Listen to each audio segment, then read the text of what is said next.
Boa tarde. Muito bom estar aqui com vocês nessa tarde e refletir sobre a nossa vida. Muito importante isso. Eu vou pedir licença às mães hoje, porque eu vou me referir mais aos pais. Porque amanhã é o Dia dos Pais, então hoje eu vou falar mais em pai.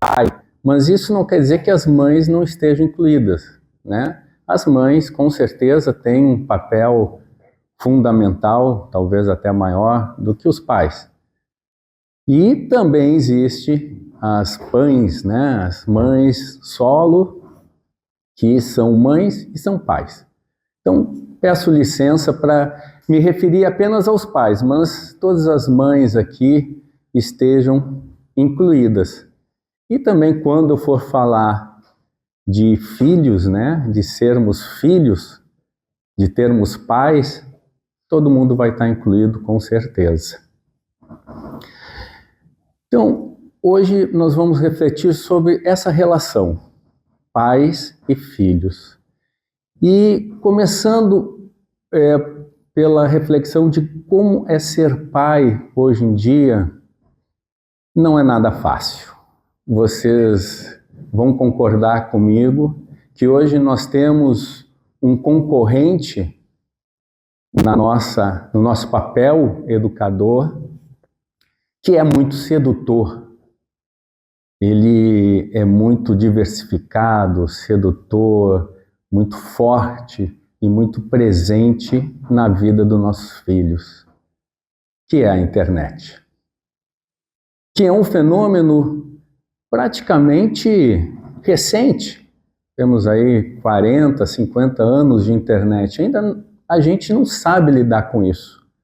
E muito menos os nossos adolescentes e filhos. Nós, enquanto pais, a gente até tenta segurar esse acesso à internet quando nossos filhos são crianças, né? Então, tentamos bloquear um pouquinho esse meio que chega para eles. Claro que a maioria dos pais já começa a afrouxar ali em vídeos, em joguinhos, mas quando chega na adolescência, aí não tem jeito. E na adolescência é quando as redes sociais, elas realmente tomam conta da vida dos adolescentes. E aqui eu quero falar, já de antemão, que eu não sou tecnofóbico, né? Tecnofóbico é a pessoa que é contra a tecnologia ou a internet, muito antes pelo contrário. Adoro a internet, acho que é uma evolução maravilhosa do ser humano para adquirir conhecimento. Mas como eu falei antes, a gente não sabe ainda ter um equilíbrio com essa mídia. A gente não domina ainda. Então há os excessos. E realmente há um excesso de redes sociais na vida dos nossos adolescentes. E não tem como a gente dominar aquilo que eles vão ver. Aliás, quem domina? Como que é esse mecanismo que determina os vídeos virais? A gente não sabe. A gente sabe que esses vídeos virais, né, que se apresentam aos milhões, eles trazem um conteúdo que eu diria assim, trazem uma moral que não é muito saudável. É uma moral de sucesso a qualquer custo, né? Aquele sucesso que se dá somente pelo dinheiro.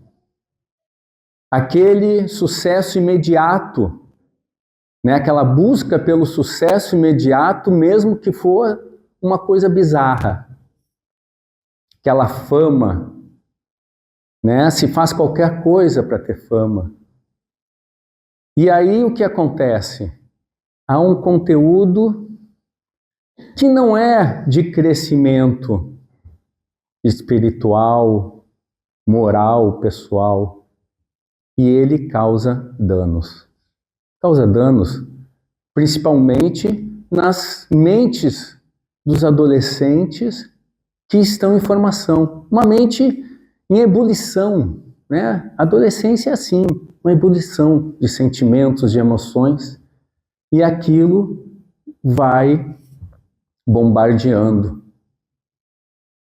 Então, a gente precisa ter referências na educação dos nossos filhos.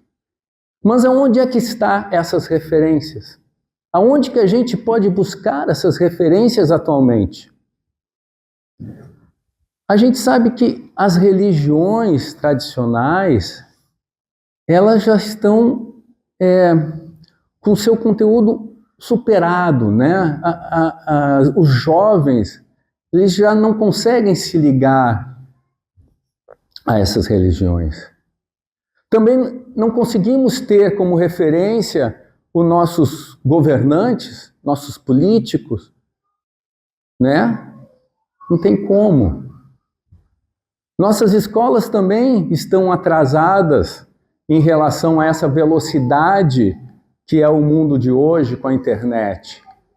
É difícil do estudante estar equalizado nos estudos, gostar dos estudos, dos professores. É difícil. Então, aonde que a gente vai buscar essas referências, esses valores, esses princípios? Onde que os pais vão buscar para ensinar aos seus filhos, passar para os seus filhos, e aonde esses adolescentes vão buscar essas referências para ter uma vida saudável? Essa é uma questão muito importante e que a gente vê esses danos, infelizmente, ao nosso redor, com nossos filhos, com os adolescentes, filhos de nossos amigos. A natureza nos traz algo maravilhoso, que é o ensinamento empírico. Empírico é o ensinamento que é pela experiência. Eu digo isso porque a gente começa a nossa vida aqui na Terra como filhos, e aí a gente vai se tornar pais. E aí a gente, quando se torna pais, a gente começa a entender um monte de coisa. A gente começa a entender por que que o nosso pai falava tal coisa, por que ele agia de tal maneira, por que ele pensava assim. A gente começa a entender um pouco mais o nosso pai. E novamente, quando eu falo pai, também são as mães, né? Mas hoje vou falar mais dos pais. Então a gente começa a compreender um pouco mais os nossos pais.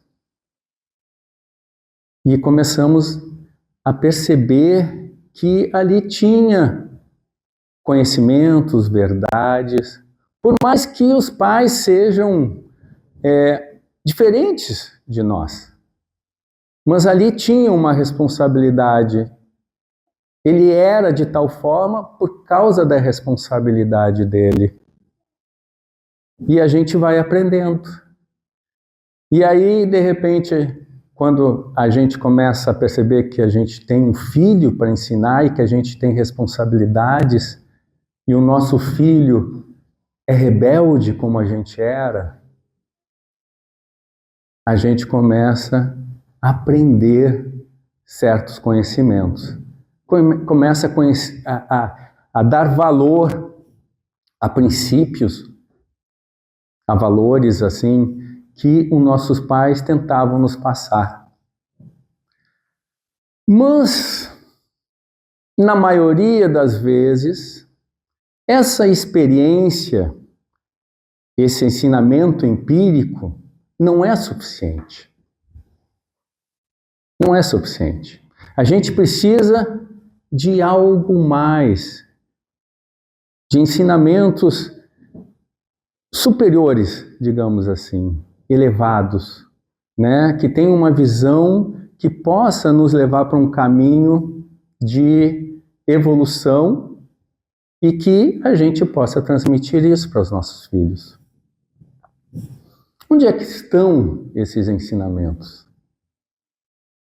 Esses ensinamentos já vieram para a Terra, já nos foi dito muitas vezes por profetas, por mestres, por várias pessoas que vieram aqui trazer uma mensagem sublime de amor, mensagens que te fazem crescer.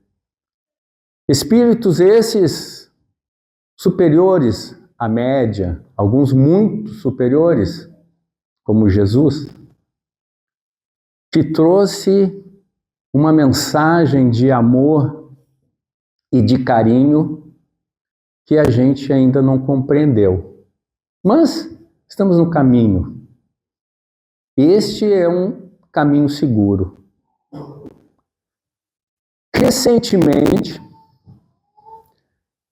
esses profetas, esses espíritos mais elevados, eles não vieram mais, mas houve uma nova forma de eles passarem a sua mensagem. Eles agora passam esses ensinamentos diretamente do plano espiritual para nós. E esse conhecimento, esses conhecimentos que estão sendo passados com mais força, eles começaram no século XIX, lá em 1800, né? Na época de Kardec, continuam até os dias de hoje. E a gente chama esses conhecimentos de espiritismo ou filosofia espírita. E essa filosofia espírita nos traz um conhecimento que a gente que pode nos auxiliar nessa relação entre pais e filhos. Porque o espiritismo, ele traz uma visão não só do aqui e agora, essa visão materialista que a gente tem, né? Que só existe as coisas materiais e só existe essa existência. Esses conhecimentos espíritas nos trazem uma visão que existe um passado das nossas vidas, que a gente traz para agora. E existe um futuro que vai depender do nosso presente. Então, não é apenas uma existência de 80 anos, 70 anos, 100 anos. Não. Há uma existência anterior, há uma existência posterior. E há uma existência anterior que está intimamente ligada com o que está acontecendo agora, com as pessoas que estão ao nosso redor. Por exemplo, não é por acaso que nós estamos na família que a gente está. Não é por acaso que o nosso pai é aquele homem, que é aquela mãe, é aquela mulher, que a nossa mãe é aquela mulher, que os nossos filhos são eles. Não é por acaso. Não vou entrar nesse detalhamento por que acontece isso, mas não é por acaso. Então, nessas relações entre pais e filhos, a gente pode dividir em duas etapas. A primeira etapa é você, enquanto filho, tendo seus pais, certo? Então a gente nasce, nós temos nossos pais. A primeira etapa, nós somos filhos. e todos temos pais, por mais que eles possam ser ausentes, a gente tem pai. Ou tem uma mãe, ou tem um tio que faz o papel de pai. E depois nós temos uma segunda etapa que a gente é pai e temos nossos filhos. Então, sobre essas duas etapas que a gente vai conversar. Nós, enquanto filhos, tem algo que me parece, não sei se vocês concordam comigo, mas me parece que está caindo no esquecimento, que é o respeito. Eu não sei, eu vejo tantos filhos sem respeito aos pais. Primeiro, respeito é algo que a gente tem que ter com todo mundo, né? É o princípio. Mas com os pais é fundamental. E eu não digo aquele respeito que é imposto por pais pela violência, né? Pela autoridade, não, porque eu sou mais velho. Não, é o respeito amoroso de um filho que está sendo criado e educado pelos pais.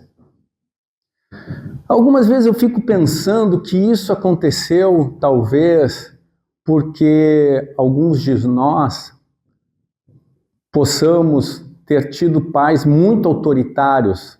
Eu não tive esse caso, mas eu fico pensando que pode ter essa razão. Alguns de nós podemos ter pais muito autoritários ou violentos e agora querem ser diferentes para seus filhos. Querem não ter essa autoridade, não ter essa disciplina. Vejam que aí a gente vai para um outro extremo, né? Para uma libertinagem ou uma liberdade sem limites. E o que acontece é, como eu falei antes, nada é por acaso. Se você vem como pai do seu filho, é porque você tem responsabilidade e o seu filho tem que ter respeito por você, um respeito amoroso para poder ouvir você, entender, tentar entender, por mais que as ideias sejam diferentes. As ideias podem ser diferentes, as personalidades podem ser diferentes, mas o respeito tem que existir. E o segundo ponto que eu acho interessante a gente conversar também é sobre a gratidão que os filhos devem ter pelos pais. E a gratidão, eu acho que se expressa muito na velhice dos pais. Porque é quando os pais começam a não ter tantas forças, a precisar de mais ajuda. E nessa hora, os filhos têm que estar presentes. Racionalmente, eu diria que isso é óbvio. Se os pais cuidaram dos filhos enquanto crianças, é óbvio que os filhos teriam que cuidar dos pais quando envelhecessem. Isso é uma coisa óbvia. Mas esse cuidar não deve ser uma obrigação. Esse cuidar tem que ser amoroso. Não é por obrigação. É por amorosidade. Então vejam, essa é a moral que a gente tem que começar a passar para nossos filhos. Não é uma moral imposta pela violência, pela agressão, pela obrigação, não, você tem que me cuidar quando eu envelhecer. Não, é pela amorosidade. E a segunda etapa, quando a gente vira pai. E a gente começa a aprender, como eu falei, muitas coisas. A valorizar muitas coisas que a gente antes não entendia. E aí os espíritos, eles nos falam uma coisa muito interessante. Que ser pai é ter uma missão na vida. Algumas vezes a gente pensa que missão na Terra é só aqueles grandes acontecimentos, né? Aquelas grandes vidas das pessoas assim que largam tudo e fazem coisas maravilhosas que realmente são maravilhosas e a gente tem que aplaudir, né? Aquelas missões que mudam muitas vidas. Mas os espíritos nos falam que se a gente conseguir cumprir a missão de ser pai e mãe, a gente já conseguiu uma grande coisa na nossa vida. A gente já cumpriu um grande dever em nossa vida. Então, ser pai, ser mãe é uma missão. Agora eu gostaria de refletir algumas questões sobre essa missão, que nós, enquanto conhecedores desse conhecimento espírita, temos que ter claro em nossas mentes. Nossos filhos, as crianças, né, quando nascem, eles não são papel em branco que você vai moldar, que a escola, que a sociedade vai moldar. Eles não são um quadro, né? Melhor dizendo, um quadro em branco que você vai pintar do seu gosto. Quando a gente tem a consciência da reencarnação, a gente sabe que esse filho, ele já teve outras existências. Ele tem a sua personalidade, seu estilo, seus gostos. E isto me parece que a gente vê cada vez mais. Hoje em dia, as crianças nascem já sabendo de muitas coisas. Já querendo isso, querendo aquilo. Ah, eu não gosto disso, eu não gosto daquilo. Ela já tem uma personalidade. E não cabe a nós impor aquilo que a gente quer. Pô, mas se não é para eu impor, disciplinar de acordo com o que eu acho que deve ser, qual que é a função? Qual que é essa missão? A missão é de auxílio no desenvolvimento, na evolução, para ele vencer as provas da vida. Porque cada um tem as suas provas. Seus filhos vão ter provas diferentes das suas. E se você veio como pai dessa criança, é porque você tem condições de auxiliá-la. Muitos pais acham que não estão preparados para isso, ou que são fracos, ou estão despreparados para alguma prova grande com seus filhos. Mas nada é por acaso. Todo pai que tem um problema com seu filho é preparado para auxiliar. Não estou dizendo que não vai precisar de repente, um psicólogo, um psiquiatra, um terapeuta, nada disso, conforme o caso. Mas o pai, ele tem condições. Então, a gente tem que entender isso. Criança não é um vaso vazio. Já é uma personalidade. A gente tem que ter respeito por ele. Aí começa a mudar essa relação de filho e pai. Quando começa a ter respeito pelas crianças. Eu viajei bastante tempo pelo Nordeste e lá eu aprendi uma coisa muito legal. Eu vivi algum tempo ali nas vilas de pescadores e lá eles se reuniam, né, para conversar, isso antes da internet, e se reunia adultos e crianças. E as crianças tinham voz, elas falavam, os adultos ouviam, respeitavam. Coisas que eu não tinha na minha criação. Em muitos lugares, em muitas famílias, crianças não podem participar de conversa, não podem estar junto com os adultos. E nisso eu pensei, olha, eles sabem que as crianças já têm ideias próprias. E elas têm. Elas têm. A gente tem que dar mais valor a isso. A gente tem que aceitar o jeito delas, mas sempre com a missão de orientá-las para o caminho do bem. E isso a gente vai ser cobrado de alguma forma nessa missão. A nossa responsabilidade.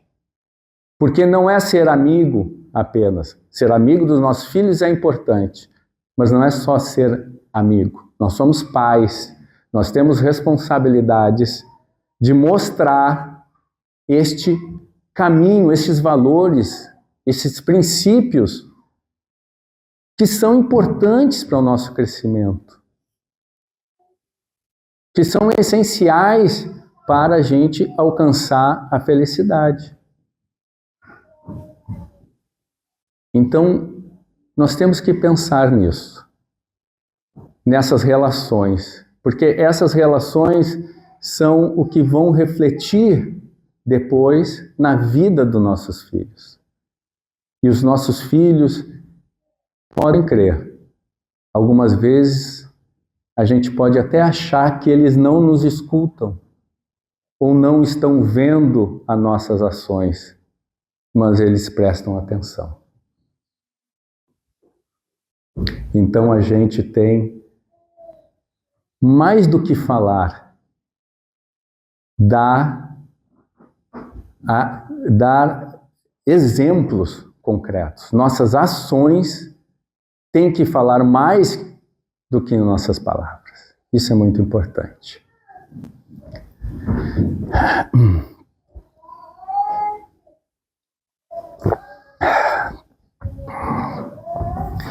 Último assunto agora para finalizar. Eu gostaria de falar sobre os nossos pais. Todos nós temos pais, né? Alguns pais já desencarnados, outros pais encarnados. E, como eu falei, a gente tem que ter gratidão por eles. Quando nossos pais estão desencarnados, nós que estudamos esse conhecimento espírita, a gente sabe que não perdemos a conexão com eles. Não perdemos. Assim como o pai que está desencarnado não perdeu a conexão com seu filho. A missão dele com seu filho muitas vezes continua. Eu estava ouvindo o Divaldo e ele estava falando que todos os dias acorda com a mãe dele, que já tinha desencarnado há algum tempo. Todo dia. Divaldo, ele é médium, né? Ele vê espíritos, né? A gente normalmente não vê. Mas a gente pode crer que nossos pais estão conosco. E a forma de agradecer aos nossos pais é através da oração. A gente chega até eles pela oração, tanto encarnado como desencarnado. A gente chega até eles. A oração é algo poderoso, concreto. A gente chega e alivia. Só que a nossa oração não pode ser algo doloroso, né? Por que você foi embora, meu pai? Eu estou com tanta saudade, sofrimento, porque você foi. Vocês acham que ele vai ficar bem se a gente falar assim com eles? Porque a oração é um diálogo. A gente fala o que a gente está sentindo. Mas se a gente falar assim, não vai ficar bem, né? Não vão gostar. Mesma coisa se eles falassem e a gente conseguisse escutar, né? Então, quando a gente vai fazer uma oração para nossos pais, a gente tem que mostrar o nosso amor para ele, a nossa gratidão. E vocês podem ter certeza que ele está escutando. Ele está escutando, ele está sentindo. Não importa onde ele esteja no mundo espiritual, a gente pode se conectar com ele. Então, eu pediria licença, eu vou fazer uma oração para os nossos pais.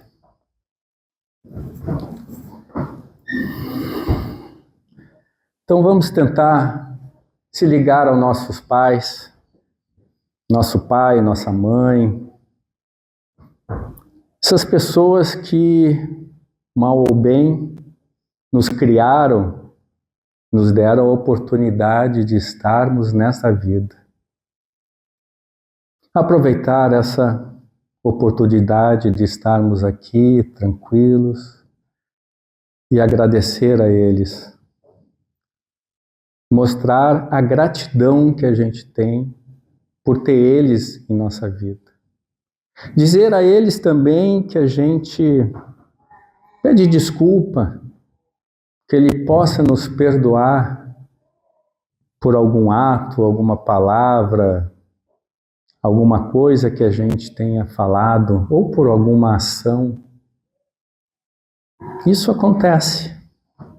Assim como a gente pode dizer para eles que a gente perdoa algum ato, alguma palavra que eles tenham nos falado também, ou feito. A gente sabe que é o amor que nos ligou e é o amor que nos liga.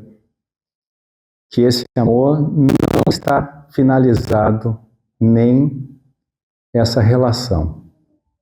E que a gente possa ter essa companhia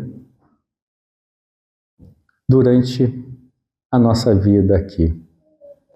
Que a gente possa estar juntos, ligados pelo amor. Assim seja. Muito obrigado a todos. Boa tarde.